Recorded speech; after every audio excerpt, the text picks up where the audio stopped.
अगर आप मुझे कोई और वर देना चाहते हैं तो मुझे ये वरदान दें कि मृत्यु मुझे कभी छू भी ना सके। ना मैं दिन में मरूं, ना मैं रात में मरूं, ना किसी अस्त्र से मरूं, ना किसी शस्त्र से मरूं, ना किसी मनुष्य से मरूं, ना किसी पशु पक्षी से मरूं, ना मैं धरती पे मरूं, ना मैं आकाश पे मरूं। हे दैत्यराज, तुम्हारी इच्छा अत्यंत कठिन है, पर मैं तुम्हारी तपस्या से प्रसन्न होकर तुम्हें ये वरदान देता हूँ। अहंकार जब वरदान मांगता है, विनाश उसके पीछे खड़ा बस मुस्कुराता रहता है। अब मैं ही भगवान हूँ, मैं ही तीनों लोगों का सैनिक, मैं ही तीनों लोगों का स्वामी हूँ। अब मैं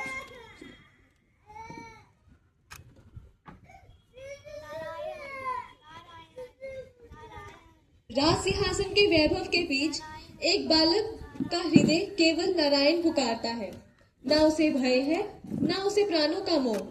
ये बालक प्रहलाद है, जिसकी भक्ति उसकी आस्था है, जिसका साहस उसका विश्वास है।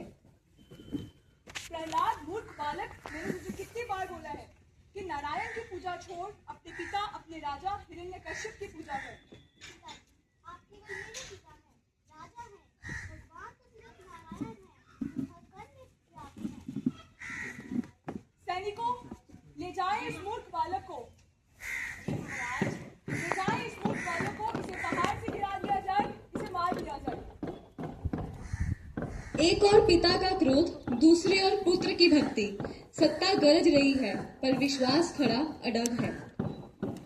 महाराज, मैंने उसको मारने की बहुत कोशिश करी, पर ये बस नारायण नारायण जपता है और बच जाता है। जिसके हृदय में हरि का नाम बस जाए, उसे संसार का कोई भय कभी छू भी ना पाए। ये कैसे संभव है? ये कैसे हो सकता है? ये क्या चमत्कार है?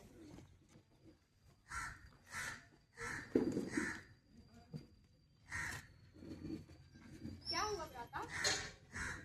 होलिका, बहन होलिका, ये प्रहलाद मूर्ख बालक तेरी बिल्कुल बात नहीं मानता है। ये सिर्फ और सिर्फ नारायण की पूजा करता है। नारायण की पूजा ने इसे बिल्कुल अंधा कर दिया है। मुझे मारना इसे असंभव लग रहा है। चिंता ना करें भ्राता, मुझे अग्नि में ना जलने का वरदान प्राप्त है।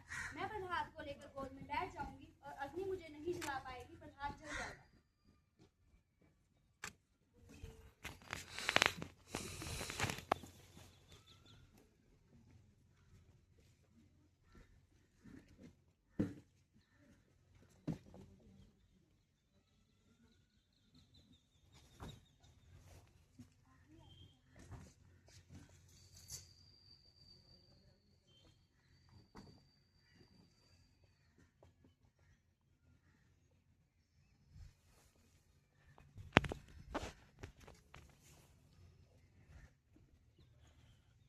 आज तेरा विष्णु भी तुझे नहीं बचा पाएगा प्रहलाद। नारायण ही बचाएंगे बुआ। ये अग्नि केवल लकड़ियों की नहीं, ये परीक्षा है आस्था की। एक ओर छल के चादर ओढ़े होलिका, दूसरी ओर विश्वास में लिपटा प्रहलाद।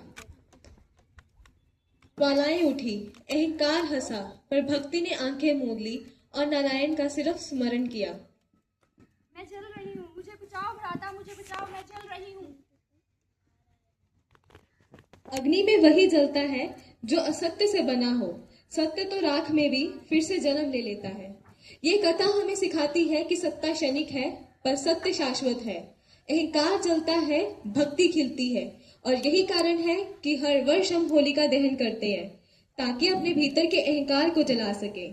आइए इस होली पर केवल रंग न लगाएं, बल्कि अपने भीतर के अहंकार को जलाएं और प्रेम, विश्वास और भक्ति के रंगों से अपने जीवन को सजाएं।